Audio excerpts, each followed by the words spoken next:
Ladies and gentlemen, welcome to We Love Metal. We are on the line with the, I will say, legendary Mark Evans, formerly of ACDC. How you doing, Mark? Bill, I'm very well. Thank you. Yourself?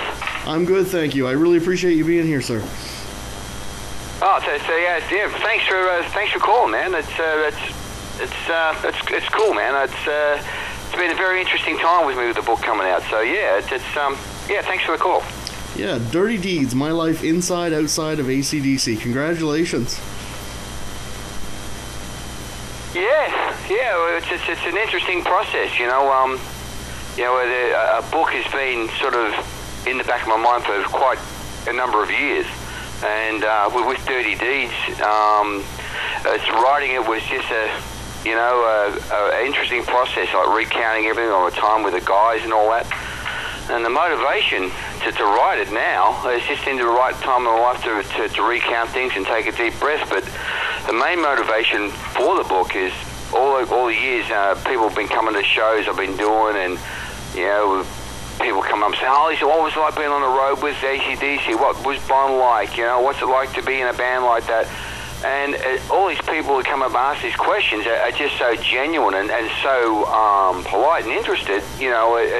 It's a way of paying them back for all their support and giving me a career, and it's just a good way to put people on the inside of ACDC in a very formative period when Bon was there, because up until now, no one's ever done that. No one from inside the band's ever, decided to open up about it. And it's just, it's a good time. It was the right time to do it, and it's great to be able to throw something back in the pot for the fans of the band. Well, I'll tell you, Mark, what impressed me the most about the book was, you were there. You were there for the start, and you were there what made them icons.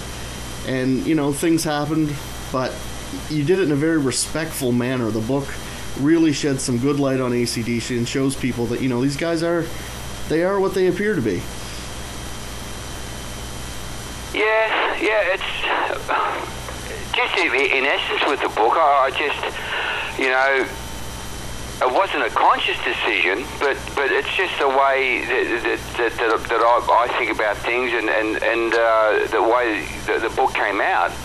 It's just sort of conversational in its format. That's just the way I feel about things. I really do cherish my time with the band, and it was a great learning curve for me. And I got to tell you, we had a ball on the road, and I look back at that time, and like I said, I really enjoyed it. But it's like everything, like life. Some things really work well for you, some things don't. And I'm certainly won't allow the things that I preferred wouldn't happen to it that affect my memories of things. So I got a lot of respect for the guys in the band. And ultimately, if you're referring to things like being getting sacked from the band, that's a decision that was made, and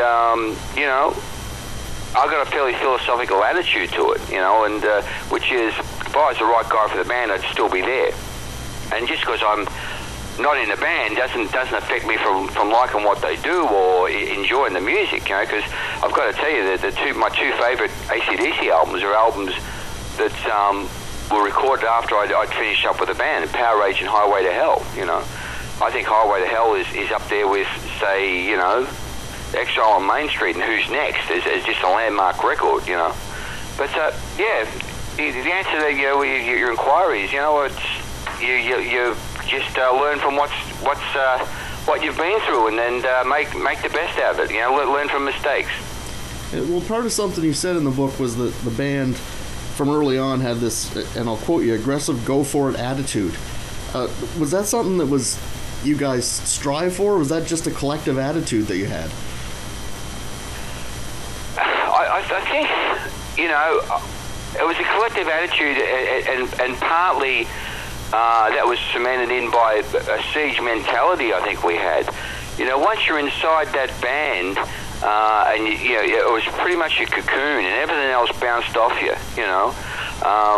We travelled around Australia and then later on through the UK and Europe, with the band, with half dozen crew and management and stuff, and you just travelled around in that cell, virtually all around the world, And what really happened outside the band, didn't really seep into it. We it was just, you were in that band, and I wouldn't see that it would change too much over the years. You were in that band not for your own progress or your own good. You were in that band for the common good of the band, and it was more a sort of a cause or a crusade, really. But initially, I think that whole attitude comes down from Malcolm and indirectly from George. George Young. Malcolm had a vision for the band right from the very start. When I first joined the band, I was told, two things to keep in mind. Number one, it's Malcolm's band, and number two, in 12 months' time, we're going to be living in London. And that was, in fact, I was even told that before I actually joined the band. So there was a very solid vision, and that confidence and arrogance came down, to something that's probably environmentally instilled in the young clan, Got a lot of respect for Malcolm and Angus, man. They set out to what they wanted to do. They had it very well blueprinted in their mind, and they've stuck to their guns. And man, I got to tell you, they've worked hard, but also they've picked up all the marbles, man. Great band. Yeah, it's funny you say it's Malcolm's band. He seems to, on stage and from an outside looking in, he seems to take a backstage to Angus. Do you think that's on purpose? Is it something they've done just to get the name out there? I think it's done like that instinctively. I think probably Angus is certainly more the public face of the band, but I comment. I'm only qualified to comment on the period I was with the band, because once you're not in that band, you're very, very out of the band, You probably still stay friends or acquaintances or whatever. But, even when I was in the band, Phil and myself, we were probably on the low men on the totem pole about finding out what was going on, So, it's the way it is. And I think Malcolm, in particular, and Angus, run things very instinctively. They're just how they are, and they're very true. They're very true to their original thoughts and ways, and they can be unswerving, I think. But I think the end justifies the means. Certainly, It's something that struck me too was you talked about you and the band going to a Kiss concert, and basically said, it's contrived and a lot like a cartoon. But they're wildly successful as well. Like, it's two different beasts, ACDC and Kiss, is it not?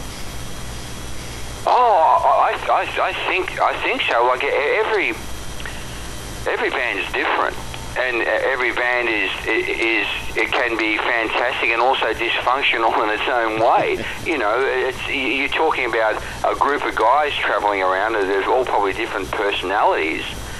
And I think the bands over the years that have longevity and have success over their lifespan are bands that are far from democracies.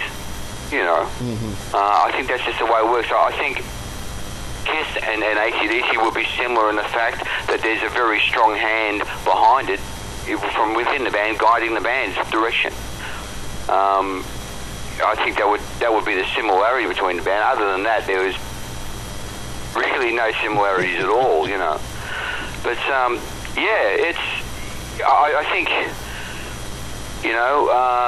Kiss has been really amazingly successful, and so too ACDC. But to me, the ACDC thing is, albeit they've got a 16-year-old schoolboy playing guitar at the front, which is obviously, and you mentioned that it's not a word I would use, but it's contrived. Mm-hmm. It shows a very healthy sense of humour in the band. Like, you've got Angus is now 57 jumping around in a school suit. Like, you've got to look at them in the right light. That's fun. It's an apparatus. But it's just a big sign that says, listen, we're playing some great rock and roll here, but like at the end of the day, it's entertainment, we're having fun, you know. Don't let it rule your life, you know what I mean? It's you know, obviously the school sort of things is tongue in cheek, but it's a great brand. It's fun. And at the end of the day, that's what rock and roll is meant to be. It's meant to go out and have some beers and have some fun. Have a dance partner and, you know, go for it. I'm glad to hear you say that, because that's getting lost in music these days. Well, I certainly think it is. Yeah, it's one of the things that I look back at my time with ACDC is we look back with a lot of joy. Is that I think it sort of particularly relates to the time Bon was in the band. There was certainly a cheekiness and a sense of humour in the band at that stage, which how we were like. Well, you know, we're all, you know, we're a bunch of smart asses, and we'd like a laugh and like a joke. But there was certainly a light-hearted attitude to things, you know. Very serious about the music, of course, but there was a cheekiness, particularly with Bon's lyrics. And, you know, it was stamped on, you know, right across the band, you know, do not take this seriously, we're having fun here, you know, working hard but having a lot of fun. And that's the way the band was. I think that sense of humour is sort of backed off a bit, of course, probably essentially.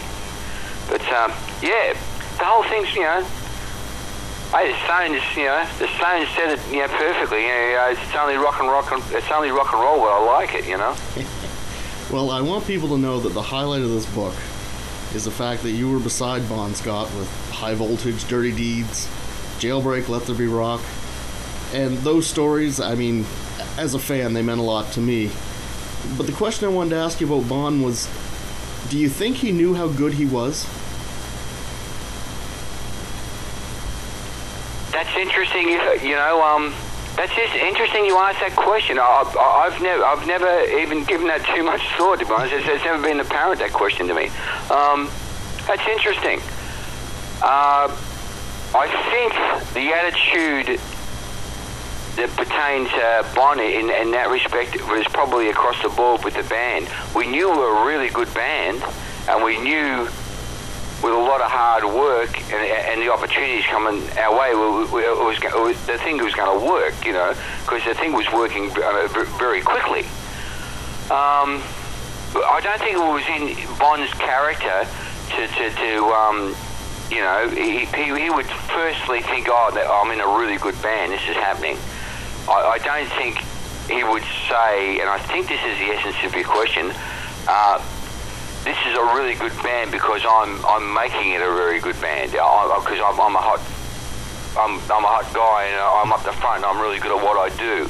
That wasn't in his character. I'm sure he would look at it more from a chemistry level and being a part of the band. You know, it wasn't in his personality to look at him. You know, all front men, all successful front men, and to be motivated to be a front man of a band, you've got to have a pretty healthy ego, I think, and you've got to be confident in yourself, you know, no question. But I think he had, you know, as far as his own talents went, I think he was, you know, fairly down to earth about it. Very down to, and it's just that, you know, and that was his personality. He was a down to earth guy. Impeccable manners, and he had a great heart. He's a very warm soul. But you know, I don't think anyone realised how good he was until he wasn't around. You know, and that's because, you know, that's that James Dean thing and whatever. You know, sometimes you don't realise how good people are till they're gone, and I think that's probably a whole lot to do with the situation. Do you think you might point to the album Dirty Deeds? The American record company knocked it back. They said it wasn't good enough to release. They didn't want to know about it, and they knocked it back. We went within an ace of losing our US deal through Atlantic. They wanted to drop the band over Christmas 1976. It's only some great work by Michael Browning, the band's manager then, and Phil Carson from Atlantic in London, and we actually kept the deal. So Dirty Deeds doesn't get released, and then it gets released 5 or 6 years later in the States. And when I say not released, I only refer to released in America. Mm-hmm. And it's a massive album, so it's all timing, you know. So who knows? You know, it's all sort of theoretical we're speaking about, because obviously Bond can't speak for himself. But in essence, the answer to the question is, you know, I think he had a healthy attitude about his talents, and he you know, it seems like a little bit of a frivolous and ridiculous thing to say there, but he was aware of his limitations. But unfortunately, he just pushed it a bit hard, you know. Well, I want to wrap up with one simple question.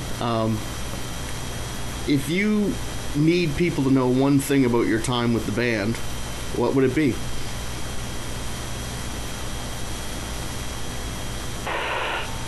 One thing, man. It's amazing what you can learn in a short period of time. It's just, I got really, really pleased to be involved in that music, and you know, how much I actually learned, you know, about, you know, the craft and how to operate in a successful unit. The one thing would be gaining of knowledge, you know, about music and who I am. Wonderful. Well, I want to thank you so much for doing this, Mark. It has been an absolute pleasure. This has been a thrill for me personally. So. Oh, thanks very much, Bill. It's great. You know, I've just been amazed and really humbled by the reaction to the book here in Australia, in the US, and now through Europe. And it's, you know, I'm so pleased that I finally got off my ass and got this thing done, because it's obvious that it's landed the way it's landed with people and fans of the band, that it means a lot to other people, not just myself, and it's really quite humbling to hear like your views on it, and you know, I really appreciate everyone's well wishes and thoughts about it. It's just been an amazing, humbling experience, and you know, it's interesting, and it's not over yet, pal. There's more to come. Excellent. Well, great talking to you, Mark. Okay, well, you take care. Thanks for your call.